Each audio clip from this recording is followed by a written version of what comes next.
Hi, I'm Jim Hall, host of Cult Pop, and welcome to another wonderful edition of Cult Pop. Today we've got something really special. We're at Marvin's Marvelous Mechanical Museum. As you can tell by the display behind me, this is just an absolute wonderful place. We're going to take you on a tour, and we're going to meet the owner, and he's going to let us know about all the wonderful things that go on here. Part museum, part arcade, a great place for birthday parties or just to kill a Saturday afternoon. A real fun and wonderful place. Also, we're going to visit author Mark Terry. He's a local guy, writes some fantastic thrillers, and he's going to tell us about his newest novel, The Serpent's Kiss, just a spectacular novel that you're going to want to go pick up. So I want you to stay tuned to Cult Pop, and when we get back, author Mark Terry. Welcome back to Cult Pop. Today I'm pleased to have with me local author Mark Terry, author of many novels, and you do a lot of freelance work, so people are going to know you, might recognize your face locally. Right now you've got a great novel out there on the bookshelves, The Serpent's Kiss, a Derek Stillwater novel, a continuation to The Devil's Pitchfork, not really a continuation, but the second book, possibly of four, if not more. Let's start off today's show, Mark, talking about The Serpent's Kiss, and then we'll get into your other work. The Serpent's Kiss, like you said, is the latest book. And it features Dr. Derek Stillwater. He is his job title is troubleshooter for the Department of Homeland Security. He has a PhD, and his expertise within counterterrorism is biological and chemical terrorism. And he comes from that background through special forces. He was an expert in that in special forces. And his backstory, not to get too complicated, is just that he was a UN inspector for a while. He did some work for the CIA, and after 9/11 and after the anthrax attacks in 2002, was recruited into the new Department of Homeland Security to be a troubleshooter.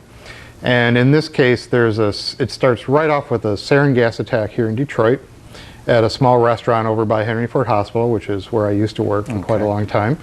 And Derek gets flown in with the FBI. It's called the HMRU. They're a unit that responds to chemical and biological terror attacks. And before they can really get going on things, the terrorist, or the killer, who calls himself the Serpent, primarily because he thinks it sounds cool, like it's a made-for-TV movie, he says, contacts the media and says, I want $3 million put in this account, or I will do it again. In fact, it has to be by 11:45, or he will do another attack at 12 o'clock noon, and it'll be even bigger.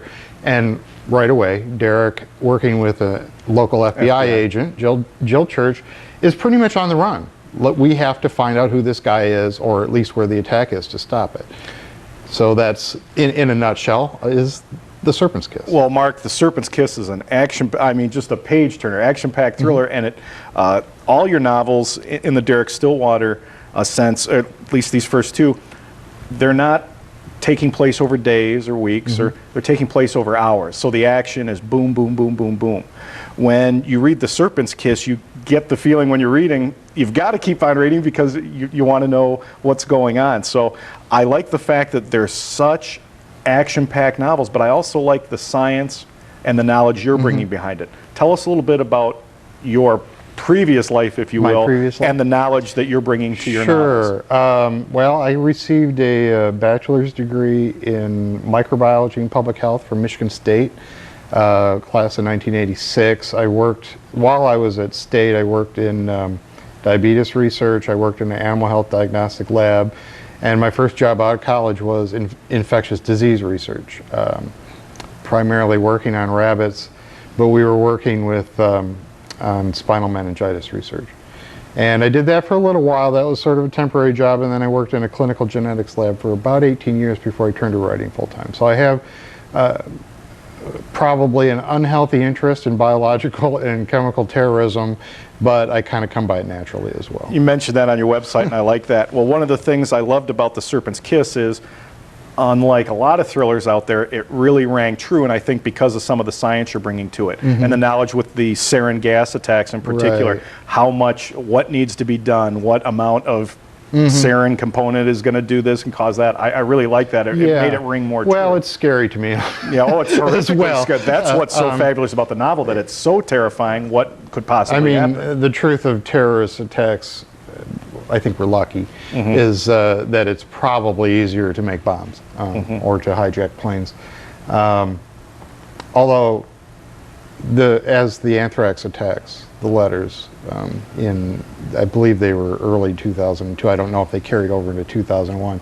But if you think about that, there were very few people that died, and it was a tragedy for those who did. But in terms of terror, it had a really big effect. I mean, yes. People are very afraid of that sort of thing.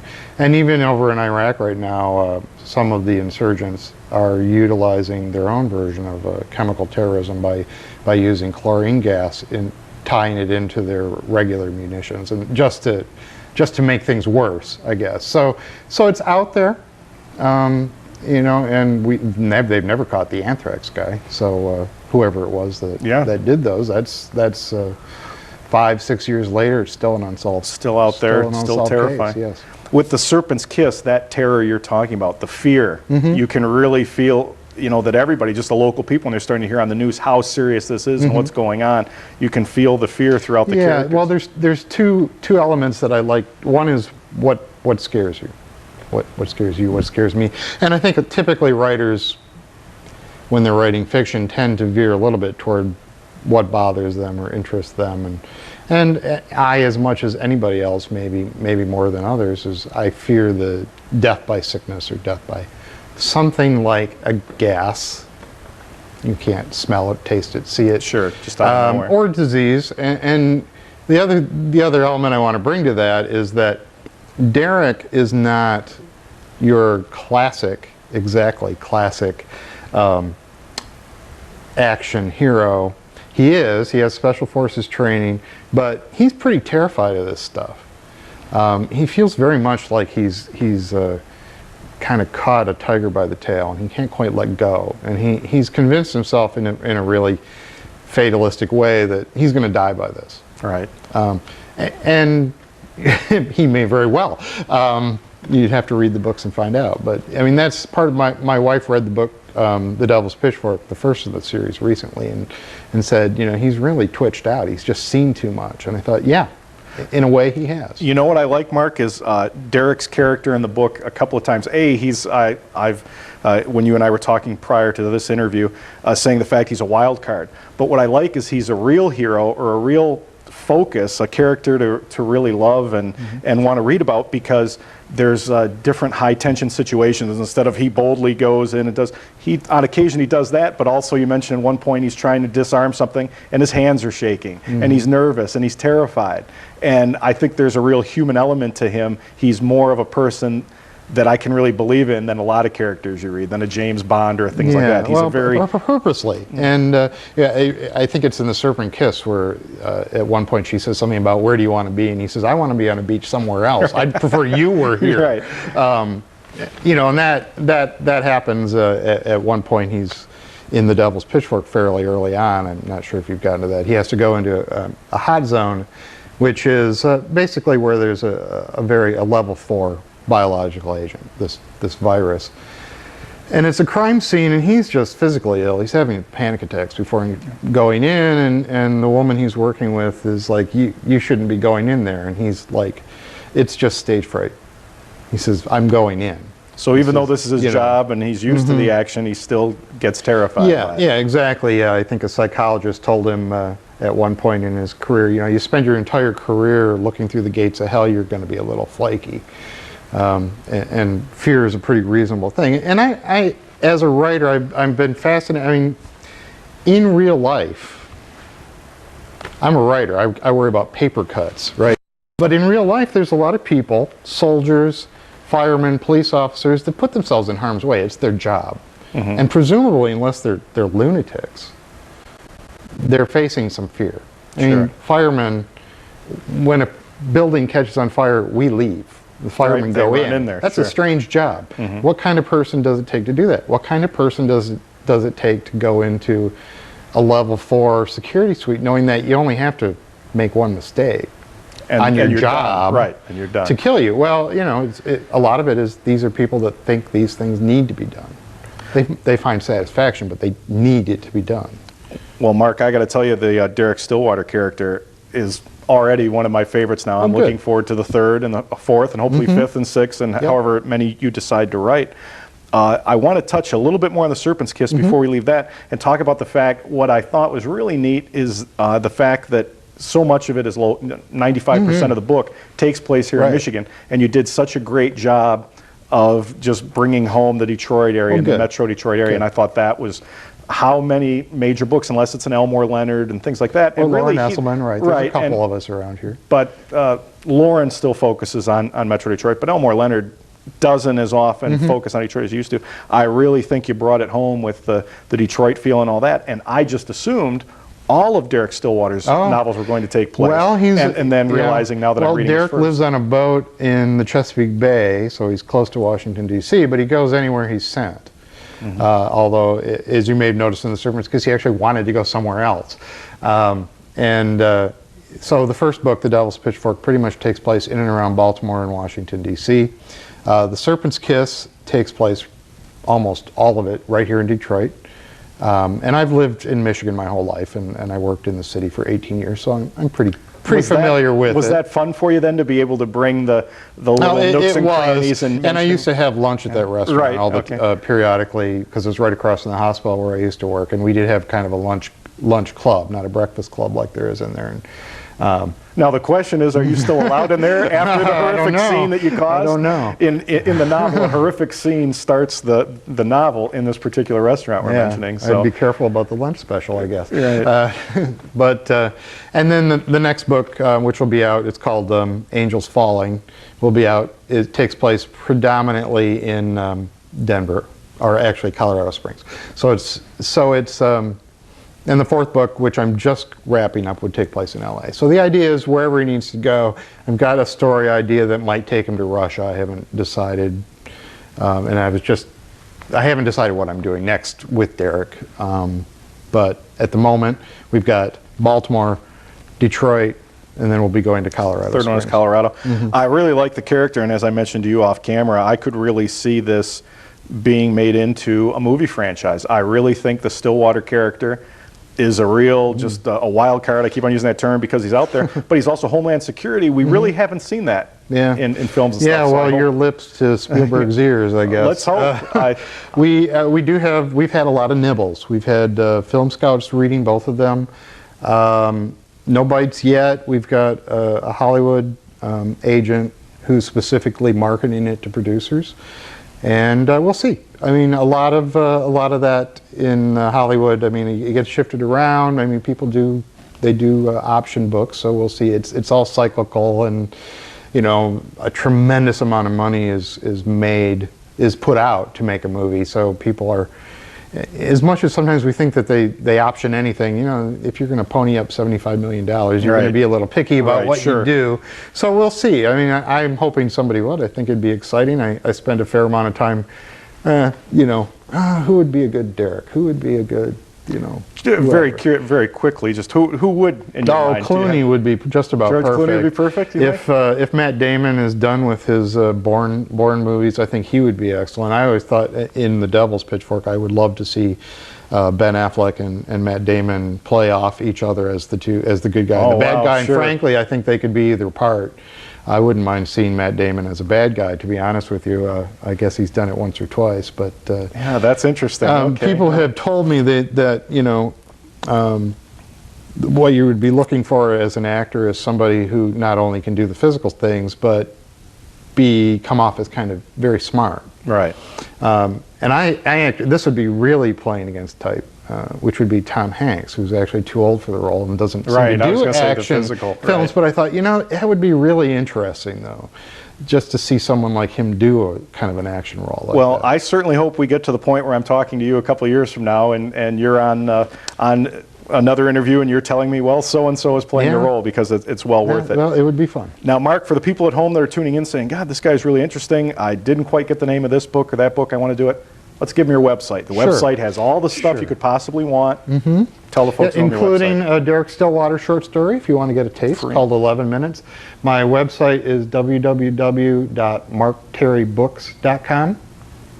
Okay, and like we mentioned, folks, you can go there and you're thinking, well, this sounds interesting. Go to the website, and a free short story, 11 minutes, I think? 11 Minutes is the name of the short story. 11 Minutes, Derek Stillwater short story, and you can see if this is for you. And I'm telling you, especially The Serpent's Kiss that's out there right now. You can track down any of these books at your local bookstore or Amazon.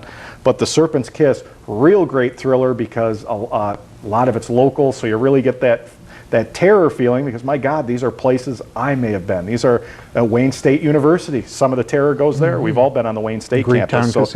So great stuff. Now, I did want to also touch on some of your earlier work. Sure. You've got another mystery, Dirty Deeds, you wrote prior to these, and then also a short story collection. Well, it's a collection of novellas. That one's called Catfish Guru. It's two, they're either long novellas or short novels. Okay. Yeah, well, we'll talk about Dirty Deeds just a little bit. Dirty Deeds is more of a mystery, and it does take place right around in this area. The main character lives in Lake Orion. Her name is Meg Malloy, and she's a woman who got in on the .com bust early on, made a company that basically writes software for computer routers that run the internet. Sold out for a ton of money and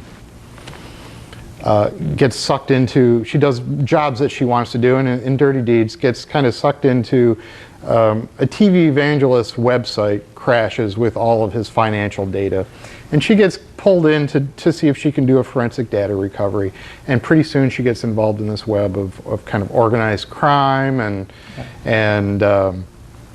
identity theft and internet porn, and it's a very, very gritty, and she's finding people are out to kill her, and she calls on this friend of her cousin's, Jack Bear, who's sort of a freelance tough guy, to watch her back while she can figure out what's happening. And it's all around this. It's Detroit, it's the suburbs. That one, even more than any of my other books, is very much a Detroit focused book. Okay, well, I look forward to reading that for sure. Now, right now, Derek Stillwater, that character seems to be who you're focusing on. You've got a 4-book deal. Pretty much. Will you ever revisit Meg Malloy? Well, I wrote a second book. This was a small press out of, I got to remember if it's North Carolina or South Carolina. I think it's North Carolina.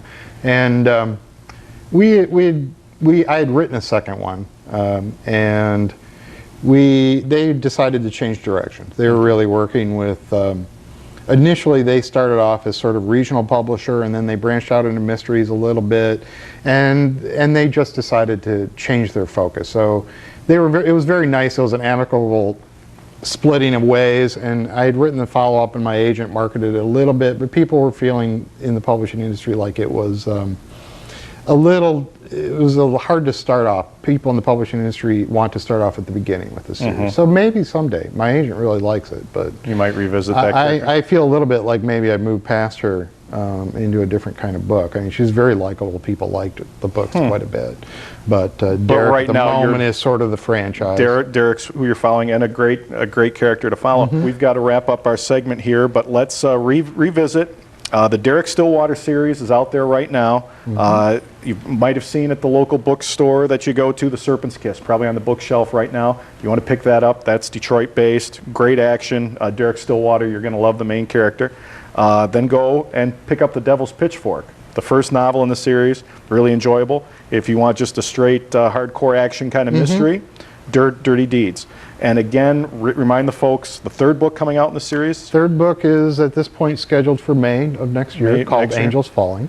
Okay. And there's a 4th one that I'm just finishing up, and I don't want to confuse people too much. Right, so we'll just... yeah, and if you want to know more, if you want to read a taste, the little bit of chapters or the short story about Derek, which is very much in line with the novels, go to my website, which is www.markterrybooks.com. Okay, Mark, I thank you so much for coming on the show. It's been real interesting. Really enjoy your books. Look forward to having you on next May for the 3rd installment. We'll have you on again. Well, we've been with local author Mark Terry, and I hope you stay tuned for more Cult Pop.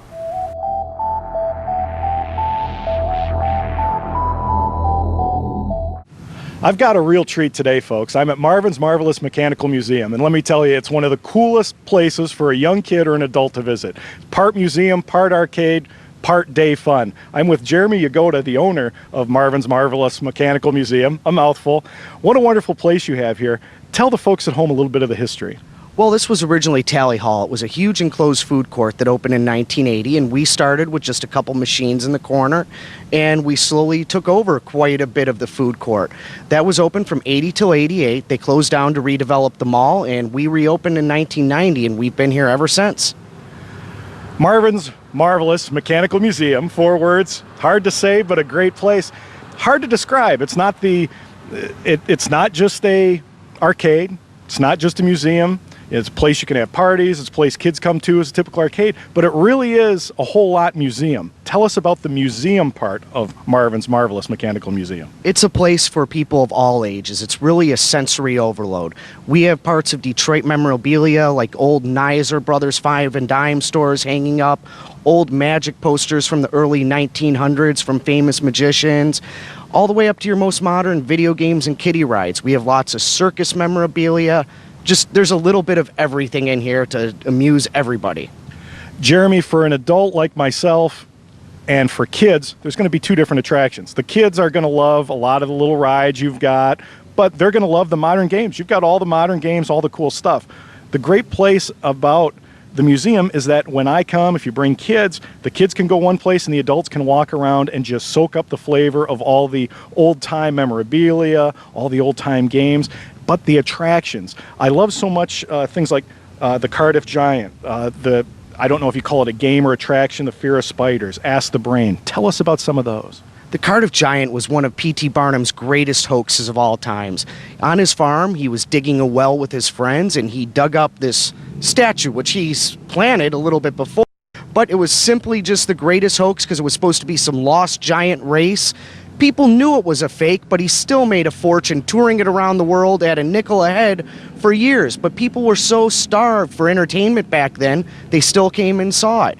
Then we have the beautiful old magic posters from that same era, which are unique. But some of the really unique attractions we have will be the machines like Fear of Spiders, which is a handmade machine by an artist out of London, which you'll have to see what it does. You'll get a great kick out of it. Then we have things like Ask the Brain, which is your modern day fortune teller.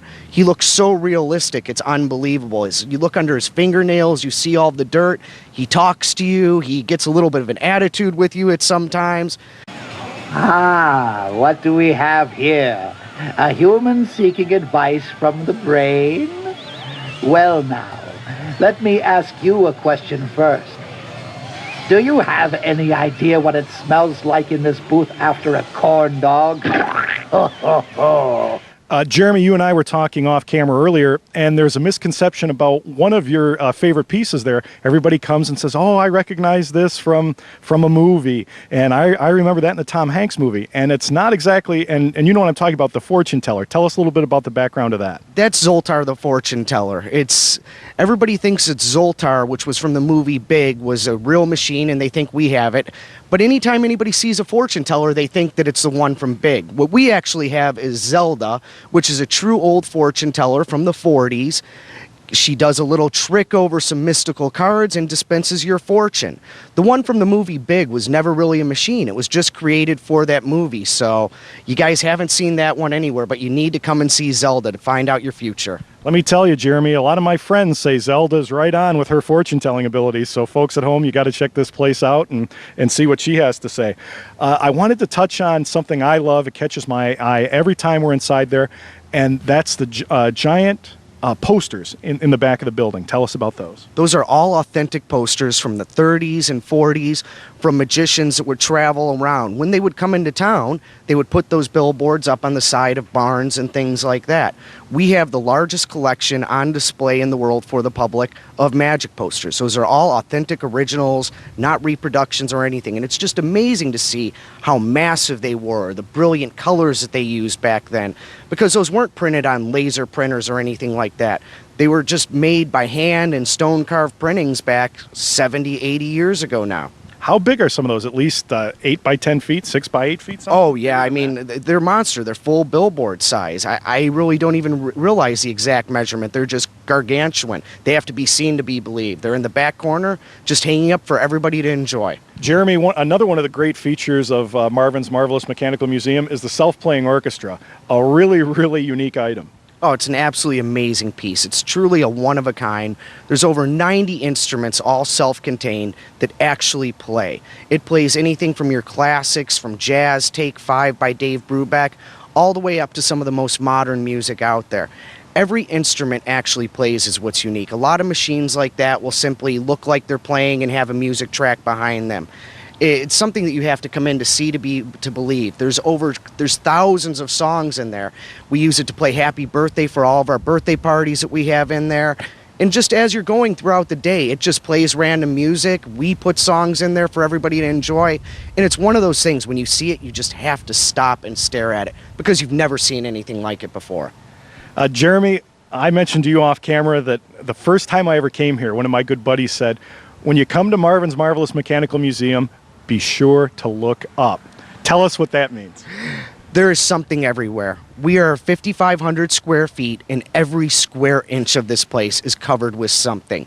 When you walk into the doors and you look up above you in the vestibule, there's old pinball play fields as the ceiling. When you walk in, there's a airplane conveyor, there's a laundry conveyor that goes around the whole place, flying scale RC model airplanes rotating all around. You just have to look up and see. There's something everywhere. I can't reveal it all to you because you've got to come in and see it all yourself. But you could keep coming in here. You could come in here once a week for a year straight, and you will always find something new in Marvin's. Oh, I absolutely agree. I absolutely love this place. And I come about once a year, once every 6 months. And every time I see something new, I discover something new that I absolutely love. You mentioned something that I want to hit on. For folks at home with a lot of kids, you do birthday parties. And it doesn't have to be a kid. An adult can have a birthday party here. Tell us about the birthday parties and things like that you can have here. We have lots of great birthday party packages. They cover your food. They include some quarters for the kids to play and have fun. And we do birthday parties for all ages. We've had birthday parties for people in their 70s. We've had anniversaries here. We've had everything from a 1-year-old birthday party to an 80-year-old birthday party because we have something here that everybody grew up with. Also, if you come, you drop the kids off for the afternoon, you're located in a mall area with a lot of other things. The adults might want to do something. Kids can have lunch here. Adults can have lunch here. You've got food, beverages, and all that type of thing. We have a full snack bar with popcorn, cotton candy, pizza, hot dogs, things like that. There's great shopping around here for the parents. So it's one of those places where the parents can go have fun and do what they need to do, and then get the kids to behave, and because they know they're going to come to Marvin's after and have a good time. So they want to make mom and dad happy so they can stay here longer. You're absolutely right. And the adults, I think, kind of want to come in here for a while and have a good time. Jeremy, folks at home are probably thinking, my goodness, you really whet my appetite. I want to know more about this place. You've got a great one-stop website, tells you everything you need to know. Tell us about the website. Absolutely. Our website has a wonderful pinball repair guide for people who collect pinballs and need a little help fixing them. We have all of our information about birthday parties. We have a map. We have our hours. There's everything you could imagine on the website. And the website is www.marvin, M-A-R-V-I-N, the number 3 and the letter M, marvin3m.com. And the great thing about your website is that if you just type in Marvin's Marvelous or Marvelous Marvin's in any kind of order, you're the first thing that pops up. I got to tell you, Jeremy, this is just absolutely a wonderful place. It's a gem for adults. It's a gem for kids. It is part museum. It is part arcade, and I just love it. And one last thing before we sign off, tell us for the kids at home some of the modern games you have so that the kids are also saying, yes, I want to come play some of those modern games. Oh, there's all kinds of great fun stuff, from skee ball to kiddie rides to a carousel to a roller coaster simulator, jet ski simulators. We have things here you haven't seen anywhere else, and you will just have a great time, whether you're a kid from 1 to 101. It's truly a sensory overload, and it's a playground for everybody to enjoy themselves. Well, thanks so much, Jeremy. You said it. Marvelous. I said it wrong. Marvin's Marvelous Mechanical Museum. An absolute delight for kids and adults. Anybody's going to have a great time here. Part museum, part arcade, and just a day full of fun. So come on and visit Marvin's Marvelous Mechanical Museum.